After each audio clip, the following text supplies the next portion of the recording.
আমার বুবু একজন সুন্দরী এবং চরিত্রবান ছিলেন।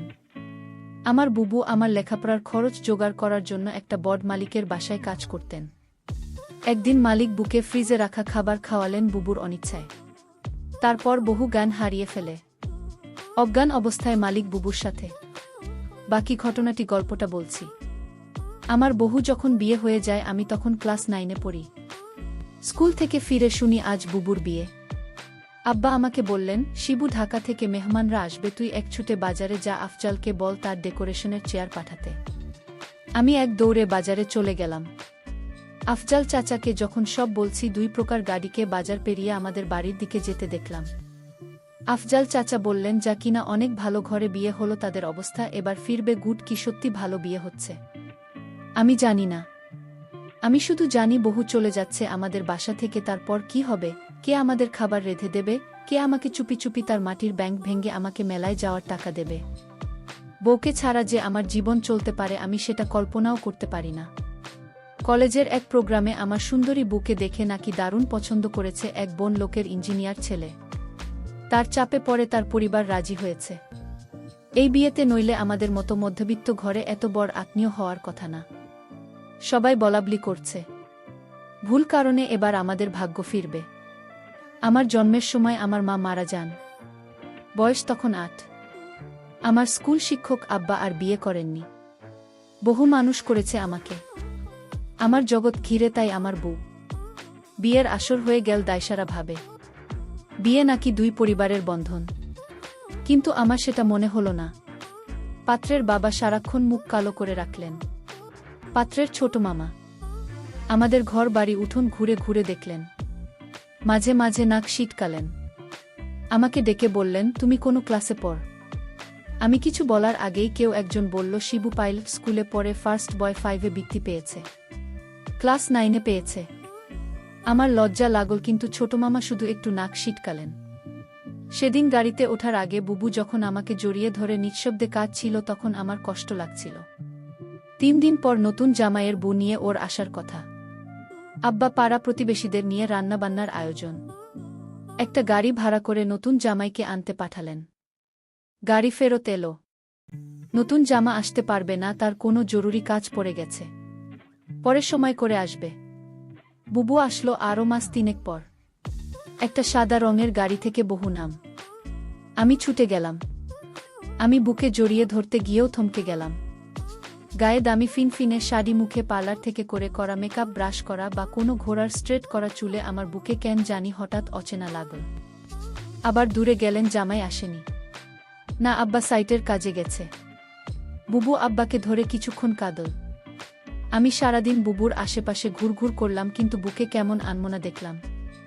শুধু একবার আমাকে জিজ্ঞেস করল, শিবু পড়াশোনা করছিস তো ঠিক মতো? রাতে আমার ঘুম এল না, বড্ড অভিমান হলো। গুরু অনেক বদলে গেছে। এই অল্প দিনে এত বদলে যেতে পারে মানুষ। 3 দিন থাকল, শেষের দিন দুলাভাই এলেন বুকে নিয়ে যেতে। দুলাভাই দেখলাম বেশ জঙ্গির। আমাকে দেখে বললেন, কি রে শিবু, পড়াশোনা করিস ঠিক মতো নাকি সারাদিন বাদরামি? আমি কিছু বললাম না। দুলাভাই আসার পর থেকেই বুলবুল মুখটা কালো হয়েছিল, কারণ দেখলাম তার। আমাদের সামনেই কপাল কুঁচকে 2 বার বুকে ধমক দিলেন দুলাভাই। বুবু চলে যাওয়ার পর সেই রাতে আব্বা আমার ঘরে এলেন। অপরাধীর গলায় বললেন, শিবু তুই তো অনেক বড় হয়ে গেছিস। বলতে তো আমি কি কোনো ভুল করলাম? আমি হয়তো সত্যিই বড় হয়ে গেছি। মনের কথা চেপে বললাম, কেন সেটা বলছেন? বুবু অনেক ভালো আছে, কিন্তু আমি ঠিক জানি আমার বহু ভালো নেই। বুবুর হাতে কালশিটে দাগ দেখেছি। আমার হাসি খুশি বুবু কেমন গুটিয়ে গেছে মাত্র 3 মাসে। এর ঠিক 1 বছরের মাথায় আব্বাজান মারা গেলেন। আমি একা হয়ে গেলাম। পাড়া প্রতিবেশীরা বহু দুলাভাইকে চেপে ধরলেন আমাকে নিয়ে যাওয়ার জন্য। বুবু উৎকণ্ঠা নিয়ে দুলাভাইয়ের মুখের দিকে তাকান। দুলাভাই কিছুক্ষণ ভেবে বললেন, শিবু চলুক, কাজে লাগবে অনেক। কাজেই আমি আমার বই খাতা নিয়ে বুবুর বাসায় উঠলাম। দুলাভাইয়ের পোস্টিং তখন আমাদের গ্রামের কাছেই শহরে। ছোট ছিমছাম 2 রুমের বাসা। আমি একজন ভাগে পেলাম। শহরের একটা স্কুলে ভর্তি হলাম। দুলাভাই চাকরির পাশাপাশি কন্ট্রাক্টর ব্যবসা করতেন। একদিন আমাকে বললেন তার সাইটে গিয়ে কাজ তদারকি করতে। আমার স্কুলের ক্লাস মিস হতে লাগল। আমি বইখাতা নিয়ে কাজের সাইটে চলে যেতাম। সারাদিন কাজ শেষে বাসায় ফিরে খুব ক্লান্ত লাগত। আমার রেজাল্ট খারাপ হতে শুরু হলো। বুবু একদিন ভয়ে ভয়ে দুলাভাইকে বলল, শিবু ভালো ছাত্র ও পড়াশোনায় ক্ষতি হচ্ছে না তো? দুলাভাই তেতে উঠলেন, গরিবের ছেলে খেতে খেতে হবে। পড়াশোনা করে কি হবে, যতটুকু দরকার ততটুকু শিখলেই হবে। বহু তাড়াতাড়ি বলে উঠলেন, ঠিকই তো শিবু, পড়াশোনা করে প্রতিষ্ঠা পেতে সময় লাগবে। দুই দুলাভাইয়ের সাথে কাজ শেখা অনেক কাজে লাগবে। আমি বুবুর কথায় অবাক হয়ে গেলাম। এই বুঝি আমাকে তৈরি করেছে। সবসময় বলতো পড়াশোনা করে একদিন অনেক বড় হতে হবে। পড়াশোনা ছাড়া আমার আর কোনো কাজ নেই। আজ কত পরিবর্তন! আমি দুলাভাইয়ের সাইটে কাজ দেখতে লাগলাম। ক্লাস 9-এর একটা কিশোরের জন্য নিশ্চয়ই খুব সহজ কাজ নয়, কিন্তু আমি শিখতে লাগলাম। সাথে পড়াশোনা করতাম সাইটে। সাইটের লোকজনের কাছেই খবর পেতাম দুলাভাইয়ের কর্মকার নিয়ে। দুলাভাই আরও কয়েকজনের সাথে প্রেম করে বেড়ায়। আমি টের পাই। মাঝে মাঝে বুবুর চাপা কান্নার আওয়াজ পাই। সকালে কিছু কিছু দিনভর হাতে নতুন কালশিটে দাগ বুবু লুকোতে চেষ্টা করে। আমি বুঝেছি দুলাভাই বুকে অন্যায় অত্যাচার করে। আমার বুবু অনেক বদলে গেছে। আমার মনে হয় আমাকে নিয়ে বুধবারই অস্বস্তি বোধ করে কেমন পালিয়ে বেড়ায়। দেখা হলে ঠিকমতো কথা বলে না। মাঝে মাঝে দুলাভাই বুকে পার্লার থেকে সাজিয়ে পার্টিতে নিয়ে যায়। আমার অবাক লাগে। তবু একটা দিন যখন বাসায় দুলাভাই থাকে না, হঠাৎ সেই পুরনো দিনের মতো বহু তেল নিয়ে এসে বলে, শিবু আয় তো মাথায় দিয়ে দিই। আমার চোখে পানি আসে। আমি লুকাবার চেষ্টা করি। একদিন অনেক রাতে ফিরে দুলাভাই আমাকে ঘুম থেকে ডেকে তোলেন। আমি জেগে দেখি দুলাভাই প্রচণ্ড রেগে আছে। আমাকে বললেন, হারামজাদা, তোকে আমি সাইট দেখতে দিচ্ছি, আর তুই সেখানে পড়াশোনা করিস।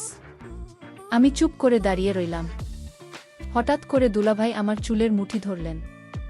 বলার, সাইট থেকে 1 লাখ টাকা চুরি করেছে কে? নাকি তুই করেছিস? আমি অবাক হয়ে গেলাম।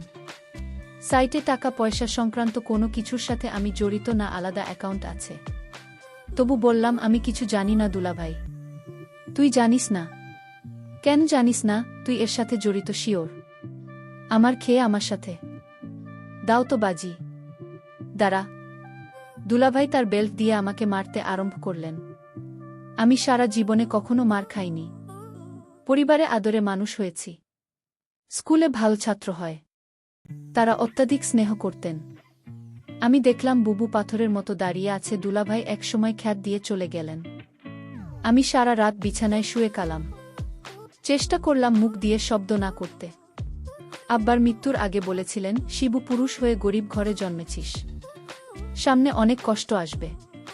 সত্য থাকবে। কখনো কাঁদবি না। পুরুষদের কাঁদতে নেই। পরদিন সকালে আমার ঘুম শরীরে হালকা জ্বর নিয়ে উঠে দেখি বসে আছে আমার শিওরে। শিব, উঠতে পারবি? আমি মাথা নাড়লাম। হ্যাঁ। তাহলে চল। তাকিয়ে দেখি বুবু একটা ব্যাগ গুছিয়ে রেখেছে। আমি বললাম, কোথায়? বাড়ি ফিরে যাব, চল। তুই আবার ভালো করে পড়াশোনা শুরু করবি। আমি দরকার হয় বাসায় কাজ করব। দুজনের একটা ব্যবস্থা হয়ে যাবে। আমি অবাক হয়ে তাকিয়ে রইলাম। বুবু আমার জন্য তার স্বামীকে ডিভোর্স দিয়ে চলে এলো এবং সেই বাড়ি থেকে চিরদিনের জন্য চলে এলো। তারপর বাসায় আমি আর বুবু থাকি। বুবু একটা বড়লোক বাসায় কাজ পেল। তাদের কাপড় ধোয়া, রান্না করা ইত্যাদি তাদের কাজ করতে হবে। মাসে যে টাকাটা পাব সে টাকা দিয়ে আমার লেখাপড়ার খরচ আর পরিবার চলে যাবে। বুবু যে বাড়িতে কাজ করে সেই বাড়ির মালিক বুকে একদিন বলেছিল, তোমার যত টাকা দরকার আমি দিব, তুমি শুধু একটি কথা রাখো। বলল, আমি বাসায় কাজ করি, এটাই আমার চলে। অতিরিক্ত টাকা আমার দরকার নেই। বুঝতে পেরেছিল বাসার মালিকের চরিত্র ভালো না। তারপরও বই বাড়িতে কাজ করে যে টাকা পেত সেটা দিয়েই আমাদের মাস চলে যেত। মালিকের বাসার সবাই একদিন কোথায় ঘুরতে গেল, শুধু মালিক বাড়িতে ছিল। মালিকের নাম আছেন আলী। বলল, আজ তো বাসায় কেউ নাই, তেমন কাজ নেই, তাহলে আজ আমি চলে যাই। মালিক তখন বলল, শোনো, অনেক কাজ পড়ে রয়েছে। কি কাজ পড়ে রয়েছে? মালিক বলল, বাসায় কেউ নাই, আমার দেখাশোনা কে করবে? আমি বলেছিলাম, ও তাই তো। মালিকের জন্য রান্না করলাম। ঘর পরিষ্কার করে মালিককে খাবার দিয়ে বললাম, রাত অনেক হয়েছে, আমার ছোট ভাইটা চিন্তা করছে, আমি এখন যাই। মালিক ধমক দিয়ে বলল, এই মেয়ে তুমি বাড়ির চাকরানির। মালিক যখন আদেশ করবে তখন তুমি বাড়ি থেকে যাবে। তার আগে পর্যন্ত এখান থেকে এক পা ও লড়বেন না। আমি তখন নিশ্চুপ হয়ে দাঁড়িয়ে রইলাম। আমার মুখ দিয়ে কোনো কথা বের হলো না। হঠাৎ মালিক বলল, তোর কণ্ঠে মানে আমার তো ছেলে মেয়ে আছে, তো কষ্ট আমি বুঝি। তুই তোর মাকে হারাল, বাবাকে হারালি, নিজের স্বামীকে হারালে, এখন ভাইটাকে লেখাপড়া শিখিয়ে মানুষ করার জন্য তুই পরিশ্রম করেছিস। আমি মালিকের হঠাৎ এরকম ভালো কথা শুনে আমি কিছুটা অবাক হলাম। কিন্তু সে মুখে যা বলছে চেহারায় তা প্রকাশ পায় না। আমাকে বলল, আমার স্ত্রী ছেলে মেয়ে তারা 2 দিনের জন্য দূরে গেছে। আমি বলেছিলাম, আপনি যাননি কেন? আমার ঘোরাফেরা তেমন একটা ভাল লাগে না। আমি এর আগে বহুবার ঘোরাফেরা করেছি, এখন আর ভাল লাগে না। তুই আমার মেয়ের মতো ধর, তোকে আমি কিছু টাকা দিলাম, তোর ভাইয়ের সামনে পরীক্ষা, ভালো মন্দ কিছু খাওয়া শেষ। আমি বলেছিলাম আমার টাকা লাগবে না। মালিক তখন আমায় জোর করে টাকাটা হাতে ধরিয়ে দিল। আমি না নিয়ে পারলাম না। মালিক আমার প্রতি হঠাৎ এমন দরদ দেখাচ্ছে কেন? যখন মালিকের ছেলে মেয়ে বাড়িতে ছিল তখন তো তিনি এরকম দর দেখায়নি। আমি মালিকের এরকম ভালো ব্যবহার দেখে কিছুটা অবাক হলাম। এরকম কথা বলতে বলতে প্রায় রাত 1টা বেজে গেল। ওদিকে আমার ভাই আমার জন্য চিন্তা করছিল। আমি মালিককে বলেছিলাম এখন আমি চাই, সে তখন বলল, না, আজ তুমি যেতে পারবে না, এই বাড়ি তোমার পাহারা দিতে হবে। আমি বলেছিলাম, দেখুন সাহেব, আমার ডিউটি তো সকাল 6টা থেকে সন্ধ্যা 6টা পর্যন্ত। মালিক তখন আমাকে অবাক করে বলল, তাই বলে যদি আমার সমস্যা হলে তুমি দেখবে না? আমি তো তোমারে আমার মেয়ের মতোই দেখি। মালিকের কি উদ্দেশ্য ছিল আমি তা জানি না, তবে এটুকু বলতে পারি মালিক তেমন ভালো না। তবে আজ আমার সাথে খুব ভালো ব্যবহার করল। তবে এর আগে যে আমার সাথে ব্যবহার খারাপ করেছিল তা বলছি না, তবে লোকের মুখে শুনি মালিক ভালো না। কিন্তু আজ মালিক আমাকে কিছুতেই বাড়ি যেতে দিচ্ছে না কেন? আমি সেটা নিয়ে দুশ্চিন্তায় পড়ে গেলাম। এর মধ্যে মালিক বলল, আজ আমি নিজ হাতে খাবার তৈরি করেছি। আমি বললাম, কেন নিজ হাতে আপনি খাবার তৈরি করলেন? খাবার তো আমি রান্না করেছি, তার মধ্যে আপনি আবার রান্না করলেন কেন? আরে না মা, সেই খাবার না, ফ্রিজে আমার স্ত্রী আমার জন্য কিছু ভালো খাবার আলাদা রাখত, সেই খাবার নিয়ে আসলাম। আমি বললাম, ও আচ্ছা। তারপর আমায় বলল, নে মা, আমরা একসাথে আজ খাবার খাই, পেতে বড্ড খিদে পেয়েছে। আমি বললাম, আপনি খান, আমি বরং রান্না করা খাবার খাই। মালিক তখন আমার সাথে বায়না করে বলল, দেখো, তুমি যদি আজ আমার দেওয়া খাবার না খাও তাহলে বুঝ তুমি শুধু তাকে ভালোবাসো, এই বাড়ির মানুষদের ভালোবাসো না। আমি তার কথায় কিছুটা অবাক হলাম। মালিক বলল, ঠিক আছে, তুমি খাবারটা খেয়ে বাসায় চলে যাও, তোমাকে ছুটি দিয়ে দেব। আমি তখন খুশি হলাম, বাবার বয়সী একজন মানুষ আমাকে এত করে বলছে ফ্রিজে রাখা ভালো খাবার খেতে। যাই হোক, আমি শেষ পর্যন্ত হেরে গেলাম। আমি খাবারটা খেলাম, আর ফ্রিজে রাখা খাবার না খাওয়ার জন্য রাজি হলাম তার একটাই কারণ, মালিক বলেছিল আমি ছুটি দিয়ে দেবে খাবারটা খেলে। আর তাই আমি ফ্রিজে রাখা খাবার খেলাম। খাবারটা ভালোই লাগল, দামি খাবারের আগে আমি এমন খাবার কখনো খাইনি। আমার খেয়ে ভালোই লাগল। খাওয়া দাওয়া শেষ করতেই আমি বললাম, মালিক, এবার যাই। এই কথা বলতে আমি চোখে কিছুটা ঝাপসা দেখতে পেলাম। আমার চোখ অন্ধকার হয়ে আসতে লাগল। আমি বেহুশ হয়ে মাথা ঘুরে পড়ে গেলাম। তারপর কি হয়েছিল তা আমি বলতে পারবো না। আমার পরের দিন দুপুরে জ্ঞান ফিরে। আমি জেগে দেখি আমি হাসপাতালের কেবিনে শুয়ে আছি। আমার ছোট ভাইটা বলল, বুবু, তোমার কি হয়েছিল? আমি আমার ছোট ভাইকে জিজ্ঞেস করলাম, আমি এখানে কিভাবে এলাম? ছোট ভাই আমাকে বলল, বুবু, আমি তোমার জন্য অপেক্ষা করতে করতে কখন ঘুমিয়ে পড়লাম। আমি বলতে পারলাম না, কিন্তু আমার সকাল সকাল ঘুম ভাঙার পর আমি তোমার রুমে গিয়ে দেখি তুমি বাসায় ফেরেননি। আমি তখন দূরে তুমি যে বাড়িতে কাজ করো সে বাড়িতে গেলাম। গিয়ে দেখি তুমি মালিকের ঘরে অজ্ঞান অবস্থায় শুয়ে আছো। তারপর মালিককে আমি জিজ্ঞেস করলাম, আমার বর কি হয়েছে? সে বলল, ঘুমিয়ে আছে, কি আর হবে। তবে তোমার বুবুর মনে হয় প্রেশার কম হয়ে গেছে, তাই ক্লান্ত হয়ে শুয়ে আছে। আমি বলি, কি তোমার বুকে হাসপাতালে নিয়ে একটা সেলাই দাও, তাহলেই সব ঠিক হয়ে যাবে। টাকা যা লাগে আমি দিয়ে দিচ্ছি। তখন মালিক আমাকে 5,000 টাকা দিয়ে বলল, যাও তোমার বুকে হাসপাতালে নিয়ে যাও। আমি তোমাকে হাসপাতালে নিয়ে আসার পর ডাক্তাররা বলল পরীক্ষা করতে হবে। ডক্টর বলল, তোমার প্রেশার কমে যায়নি, তোমাকে খাবারের সাথে কিছু মিশিয়ে তোমাকে অজ্ঞান করা হয়েছে। তারপর ডাক্তার বলল, মেয়েটি তোমার কি হয়? আমি বললাম, আমার বড় বোন। তোমার সাথে আর কেউ আসেনি? না ডাক্তার বাবু, আমি ছাড়া কেউ নেই। আমি ডক্টরকে জিজ্ঞেস করলাম কি হয়েছে আমার বুলবুল বলেন ডক্টর।